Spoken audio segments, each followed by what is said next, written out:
Well, respect to me is the most important ingredient for any individual, any community,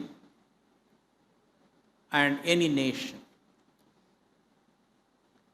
Because if you earn respect from customers, what it means is you have fulfilled your obligation to the customer on time, within budget, and exceeding their expectation of quality. That leads to more and more repeat business. And as you know very well, repeat business is a very important component of growth. There will be a sense of pride of ownership in the minds of those that you have satisfied, those customers that you have satisfied, and they will become your messengers, your ambassadors. If you seek respect from employees, more and more high-quality employees will come and work with you.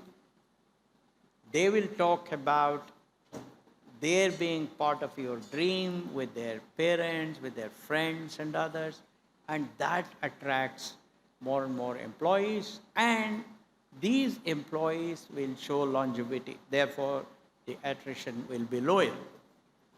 Third, if you obtain respect from investors, you will get more and more long-term investors because of your transparency with the investors, because you will bring bad news by the elevator and the good news by the stairs. They will trust you a lot more than otherwise. Therefore, if you earn respect from the society, then all these stakeholders will enhance their trust in you, and therefore they want to associate with you.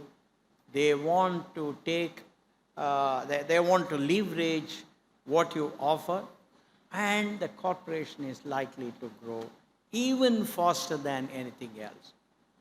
That's what I realized very early in my life. Leadership by example is the best way to inculcate a certain culture of values amongst the younger people in the company, because everybody is looking at you. Everybody wants to imitate you. Everybody wants to imitate Kunal in Snapdeal or whatever organizations we are talking about. Now, on the issue of preventing violation of culture, violation of values taking place, I think the leaders will have to be unequivocal, and they have to take extremely quick decisions.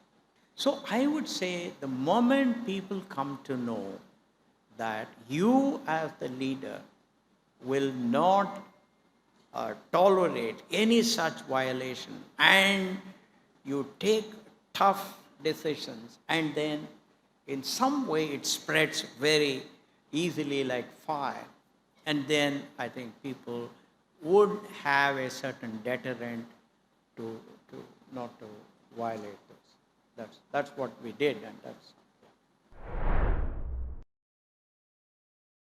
You know, there are multiple solutions to this.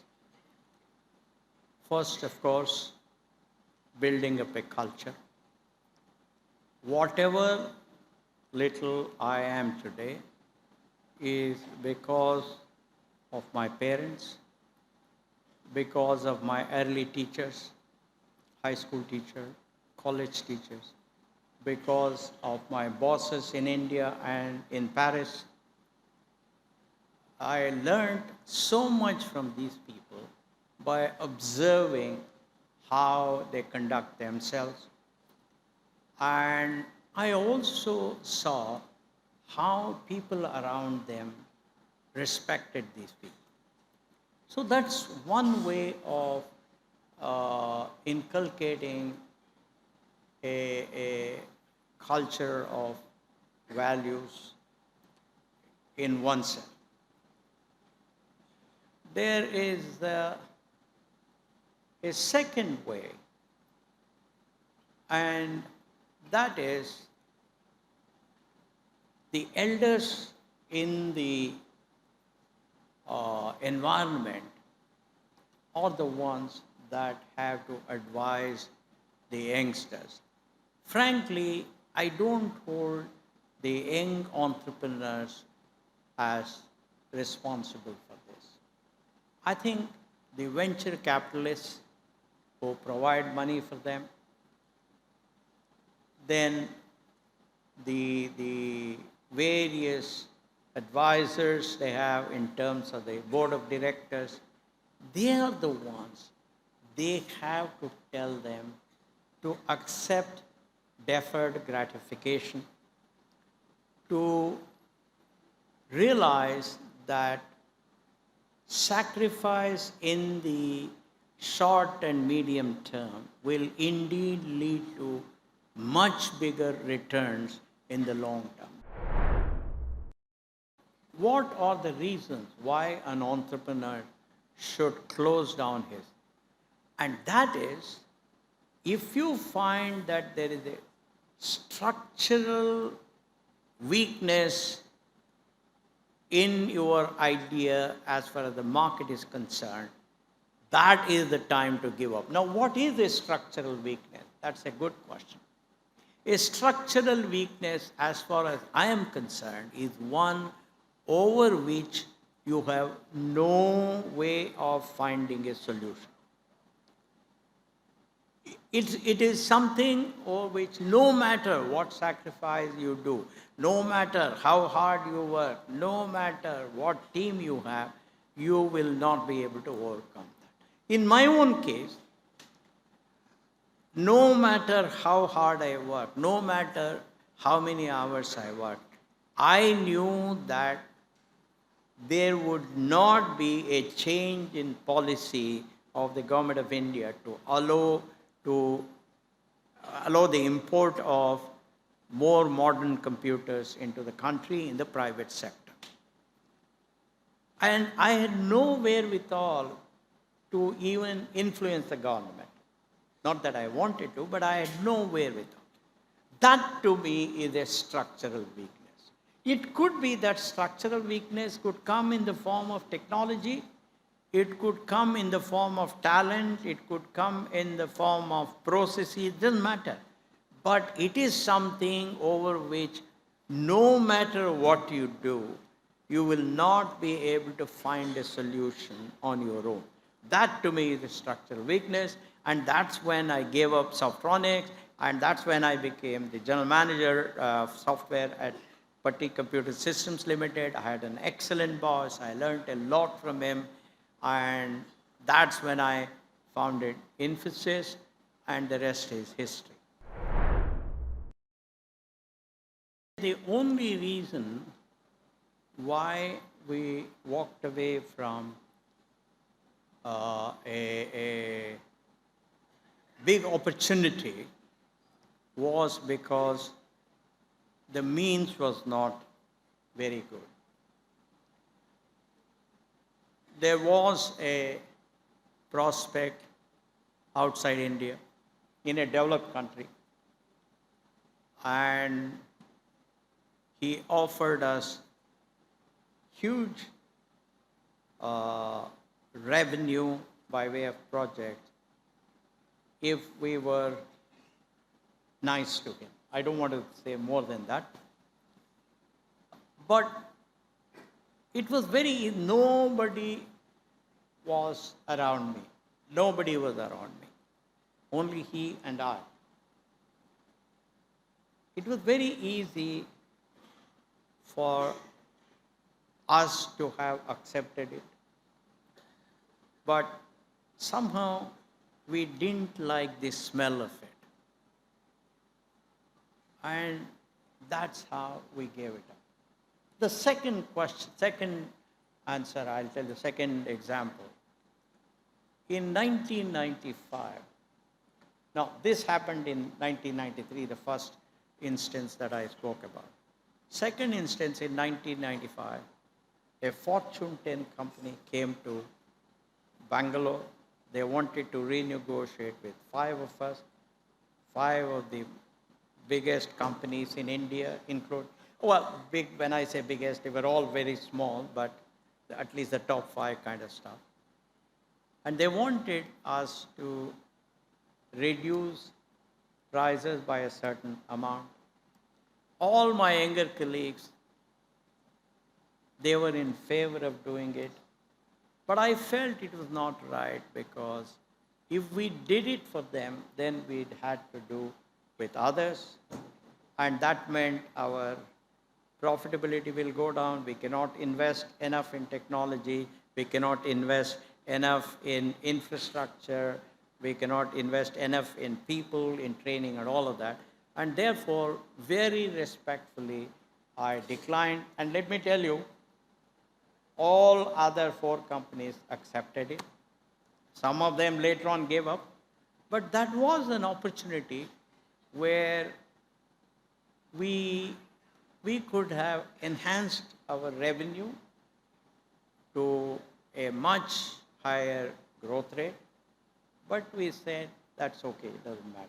So this is the second example.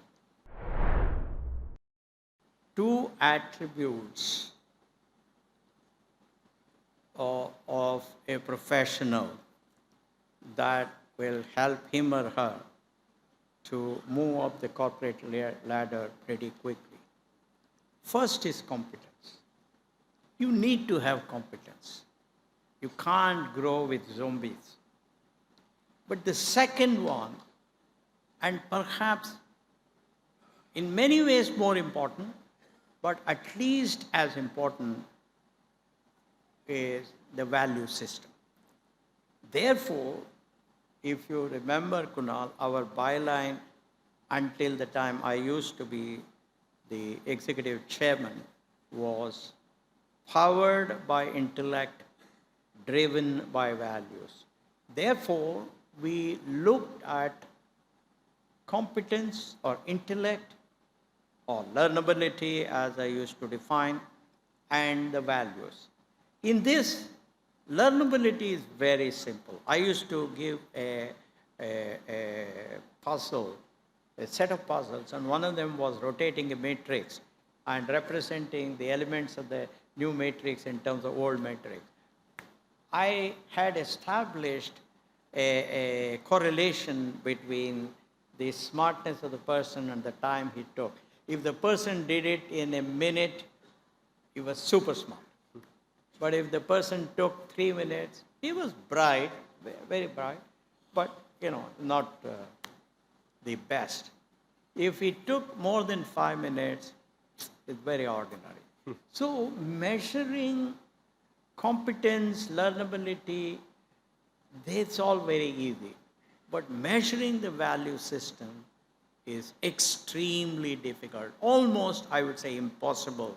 In a matter of half an hour or an hour or maybe even 3 hours of discussions, particularly when you are recruiting senior people. That will only come out over a period of time in situations where their value system will get tested. So value system,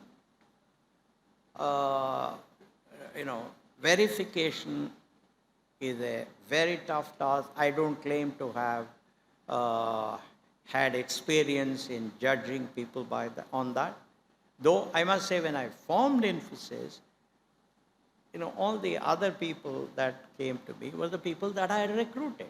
Some of them as software engineer trainees.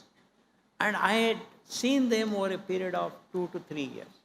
So that was easy because there were many, many situations where I could see the kind of choices that they made in situations. So that told me a little bit about their value system.